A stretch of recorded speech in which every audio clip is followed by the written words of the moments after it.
What's up guys, my name is Matt Balea. This is my first video with Morbidly Beautiful. If you don't know anything about me, just to let you in just a little bit, I own a company called To Die For. We make horror merchandise, all sorts of different things, shirts, accessories, whatever, doing some other cool stuff in the industry as well with some really cool people. We're just doing some cool shit, man. And so now we're over here doing even more cool shit. So I'll be coming on here mostly to post movie reviews and things like that, probably some tier lists too that I want to figure out. We're just gonna have a lot of fun. And just because you're gonna be in my living room, I guess every single week whenever you watch these videos, I'm gonna let you know something like a little personal here. Don't get too comfortable with this couch because I sure as hell never am when I sit on it. So heads up, this is the only video you're gonna see this couch in. Thank God. I was really tempted to just start the videos when I get my new couch so there isn't like this weird transition of like couch atmosphere, if that's a thing. But I'm you know, honestly, I'm just too fucking excited. Fuck the couch. So I watched this movie a couple days ago for the first time in nearly 20 years.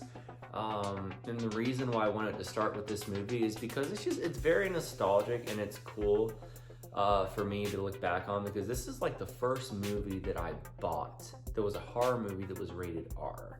That is the Amityville Horror from 2005 with Ryan Reynolds. And let's just go ahead and address the elephant in the room here. Watching this movie after nearly 20 years, seeing Ryan Reynolds in this role, which now, like today, you just know him as Deadpool. It's really fucking weird, man. Like the whole time I was watching it, I was like, how can the MCU tie this into their universe? There's gotta be a way we can do it. I remember watching this movie when I was 17 and it scared the shit out of me. It truly scared the shit out of me. But I also remember there being certain bits of dialogue and some scenes that just, even at the time with me being that young, they were edited in a way that just made me laugh. And I had a friend that we watched this movie together too. Shout out to Corey. Shout out to Corey, what's up, dude? We watched this movie together too, and we both caught on to these really kind of awkward edits and weird pitches of dialogue at just offset timing. And it's funny to look back and like think like, okay, catching it back then, like how did it age now? So the movie kind of goes like this. Newlyweds are terrorized by demonic forces after moving into a large house that was the site of a grisly mass murder a year before. If you didn't already know that, I don't know how I feel about you. But no, essentially, if you don't know, the way the movie kind of starts off is you have this brother who's got some voices going on in his head telling him, kill them all, and he's like, okay. And he fucking kills them all, dude. And so when something like this happens, the first thing I think at least is that had to make national news. Everyone must have heard about that story, but not the Lutz family. They just moved into the neighborhood from God knows where and just came across a deal of a lifetime. And here's where for me it starts to just drive me a little crazy already with the movie, because there's just so many things where it's like, I put myself in these situations. How would I react, you know?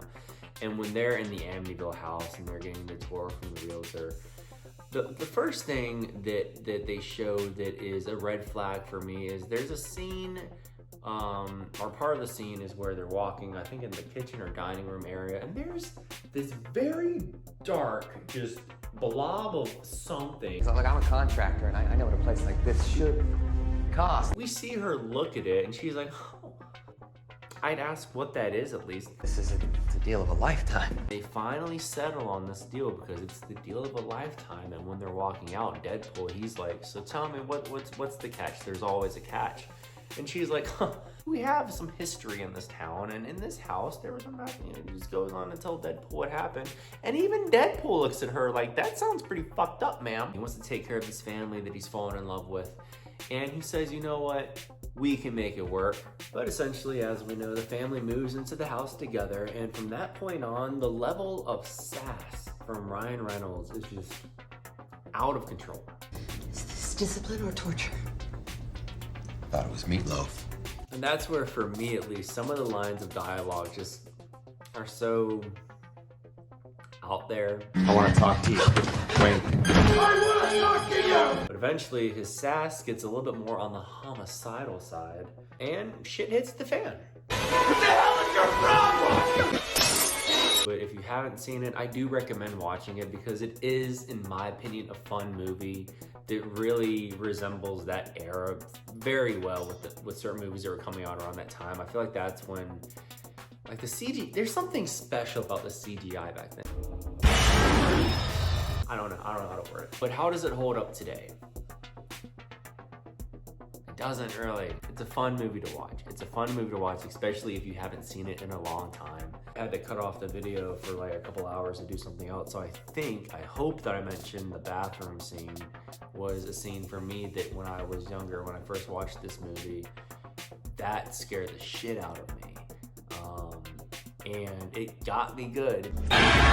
Still got me good. While it is a cliche kind of jump scare, the transitions showing, you know, expressing the scare on screen, it's done in a pretty cliche way, but it's effective. It's really effective. That was a great scene. It doesn't rely on gore.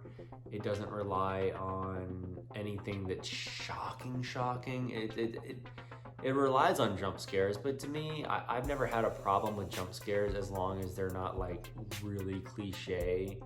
While yes, the bathroom scene was, and there are definitely cliche moments in this movie. Again, it's just the era. Like something about these mid-2000 movies, just in the horror genre specifically, there's something special about them for me. Maybe it's because that's when I turned 17 and that's when I could start buying them myself. So maybe that's the like this emotional subconscious connection I have for them. I really don't know. But yeah, it's a fun movie. Doesn't hold up the best anymore, but dude, it's Deadpool before Deadpool in the Amityville house.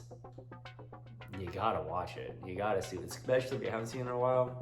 Check it out. And guys, also, if you want to check out what else I do, check out www.todieforrva.com. But we have a contract with Return of the Living Dead, so we make all their official license, well, not all of their, but some of their official licensed merchandise you can find on my website.